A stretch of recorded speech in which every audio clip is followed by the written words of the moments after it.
First off, I'm going to start off with some information about myself. I'm an avid catfisher. I love to fish at night when it's peaceful and quiet, and I tend to stay out extremely late on non-work nights. So that leads me to why I was here at this lake. I forget what day it was, but I was alone. My girlfriend at the time didn't want to come with me, and I couldn't convince anyone to come with me. So I went by myself. I grabbed my gear, my gun, and fished for a few hours. I caught a few while I was fishing, but I kept hearing people talking and couldn't see anyone. Figured maybe there was someone just walking down the road. I played it no mind. Fast forward a few hours, I hear a whistle. I look around, but I don't see anything or hear anything further. I resume fishing. Another whistle, this time to my right. I'm thinking to myself, it's probably some kids, but this is an attention-seeking whistle, like one that someone would do if they wanted your attention. Again, I see and hear nothing. I turn around, I see a cat and think nothing of it. I go back fishing, and then I hear another whistle, this time behind me. The cat's gone now, and I reel in my lines. I put my hand on my gun, and I quietly walk around the building. I don't see anything or hear anything, which would be impossible since there's gravel everywhere. I turn around and walk back, and directly behind me I hear a very loud and shrill whistle, enough to make me flip around and draw my gun. My heart is pounding, so I grab my equipment and book it to my car. Fast forward a week later, my friend and I go to the same place. I forget about the whistling, and we go fishing. We have a decent time. As I was looking around, I kept noticing shadows in the trees across the lake, almost looking like something was running near the lights and jumping around. I didn't think much of it. Figured it was the night playing tricks on me. My friend, who didn't tell me till later, also observed the exact same thing. Now come close to 3 a.m., and I hear some people chattering. I don't see anyone, which is odd, and I'm kind of sketched out, but I keep fishing. And then around at 3:15 a.m., I begin to hear birds tweeting, but this was at the dead of night. I turn to my friend and I'm like, you hear the birds chirping? Kind of odd for 3 a.m. He looks around, kind of looking paranoid. 10 minutes later, he says, those aren't birds chirping. Someone was mimicking them. And I look at him and I'm like, what are you on about? And he goes, remember that story you told me about your coworker told you? I nod. Yeah, what about the incidents and why they don't let anyone swim here any longer? And he goes, how many people have died? As soon as he says that, the crickets stopped. The wind dies immediately, the fish stop biting, and you could hear a pin drop. Do you feel that? And I nod. My chest is feeling heavy and hard to breathe. A horrible feel of dread. He looks around and says, bro, let's pack up our shit and dip. I agree, and we grab half the junk and pack it up. The tweeting starts back up. We go back for the rest and rush to the car. He suddenly flips around with his knife drawn, and I pull my gun, and he says, we need to go now. We get in and drive off, and I'm like, why did you pull your knife back there? And he says, something was running behind me, like it was charging us.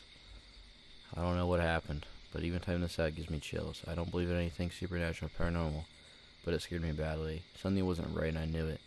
I can't explain it. I have been noticing footprints in the grass around my house now, and noises in the dead of night.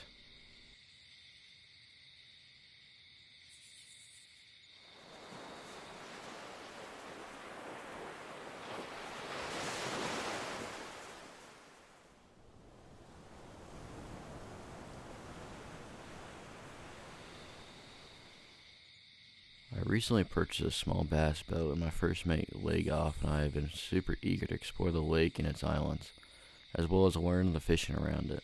On the 4th of July, we decided to go fishing in this very secluded part of the lake we named No Man's Land, because of the low-hanging bridge that prevents boaters from entering the section.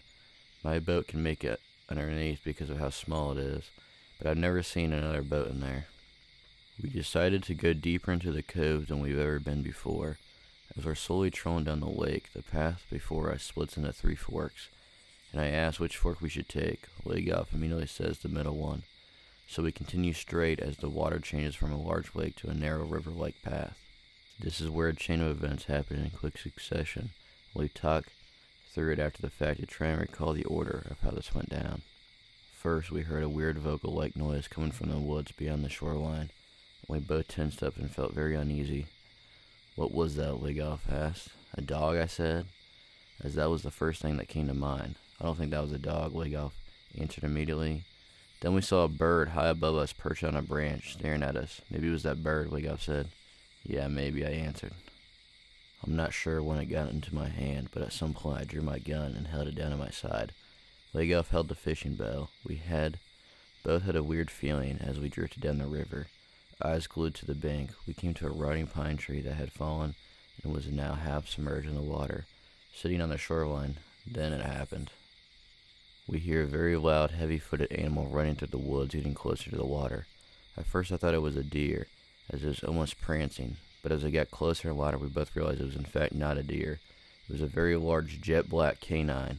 My brain thought, oh, it must be a coyote, but this was much bigger, like a huge German shepherd, and it was fast like a black shadow, leaping through the trees and quickly approaching the bank that we were floating across from. It didn't seem to have any texture and details, though, almost like it was flat and blurry. We couldn't see fur or its face and eyes, just outline of its body and tall wolf-like ears, but it was obviously the body of a canine. Adrenaline started rushing through us, and my brain raced, thinking we were about to have to defend ourselves. It almost looked at us as if it was charging, but it was zigzagging and dodging through the trees toward the exact portion of shoreline we were floating past. We were scared, but the 15 feet of water between our boat and the shoreline gave us some confidence. It would have to swim out to us, and I didn't see that as likely. It continued its leaping through the woods and quickly reached a portion of the shoreline. In one majestic fluid motion, it leaped off the shore and dove into the water right under the half-submerged pine tree in front of us. That was it. We held our breath as we waited to hear it swim or move towards us. Small ripples reached our boat from the splash. After the fact, Legoff swears the splashes should have been much bigger for a creature that size. Watch for it to come back up, I whispered. I had never heard of canines being able to submerge themselves underwater. But here it was, happening right in front of our eyes. We waited. Nothing. Silence. Just the subtle sound of the ripples it made slowly dissipated. We waited about 20 more seconds, and still nothing. It was almost as if the entire forest had shut off. It was all dead silent. Our eyes were glued to the fallen pine tree. It dove under. Maybe it's just standing in the water under the tree, Legoff says. We get the courage to troll the boat a little closer to inspect the tree, but there's nothing. No signs of anything. At this point, we're in complete shock. Stunned it's gone. How could it be gone? How does something that big just vanish, especially a huge creature like that? After 30 more seconds of silence, Legoff breaks it with, "You saw what I saw, right?" A shiver flashes down my spine. "All of it," I replied. "Really, though, what was that?" Legoff said. I replied, "I think we saw a demon." We both nervously laughed. We stayed floating near the shoreline, in shock for at least another 10 minutes, hoping for a sign that we weren't crazy. Legoff scoured the waters, looking to see if it would come up for air. It never did. How could a big black wolf-like creature disappear into thin air? Or water, for that matter. Being skeptics, there has to be a logical explanation of what we saw, but we can't find one. If it had just splashed the water and gotten out again, 1, we would have seen it walk away into whatever direction, and 2, we would have heard it at least putting weight on the leaves making a loud noise. But it was just silence, the loudest of silence.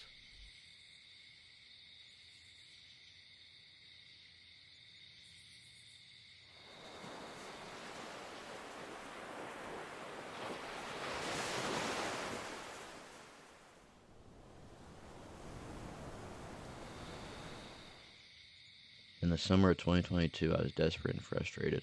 I'd quit my job a few months earlier and pursued my own startup business, and it wasn't exactly thriving. After 6 years of IFE treatment, my wife had blessed me with a daughter earlier that year, and while I was excited to be a father, the stress of being a dad, the financial pressures from the clinic, and the weight of being the sole provider for my family had taken a significant toll in the recent months.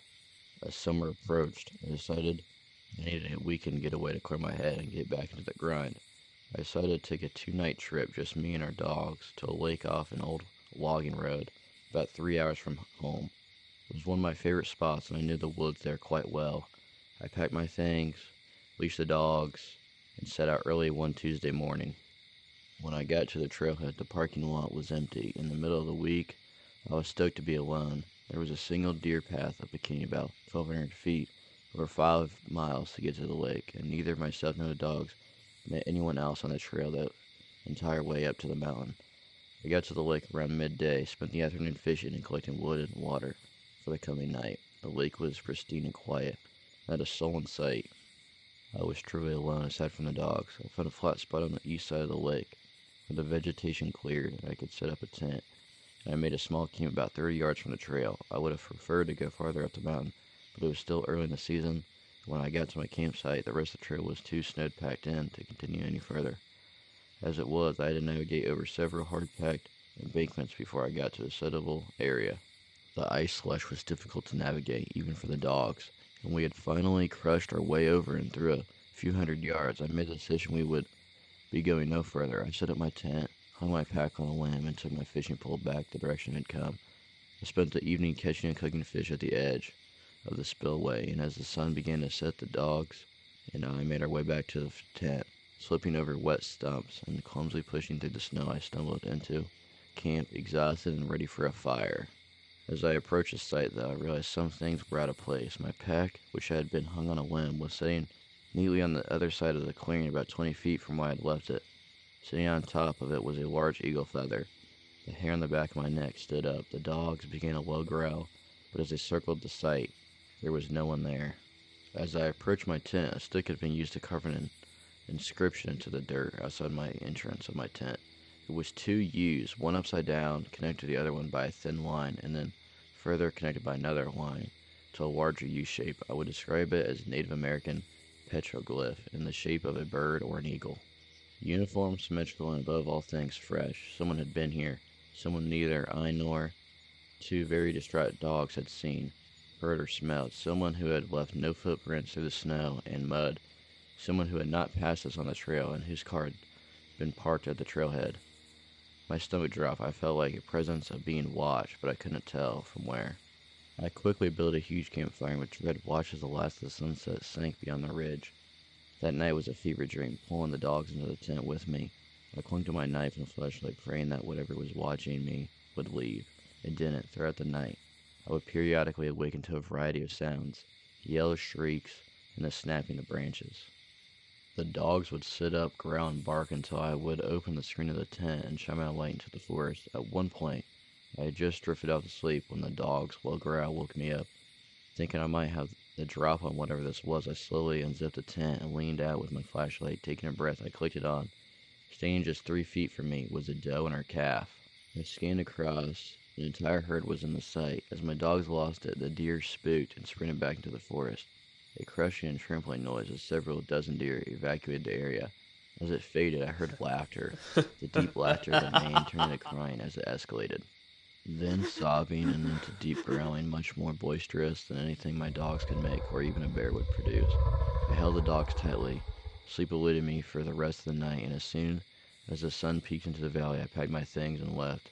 I've never been so terrified in my life.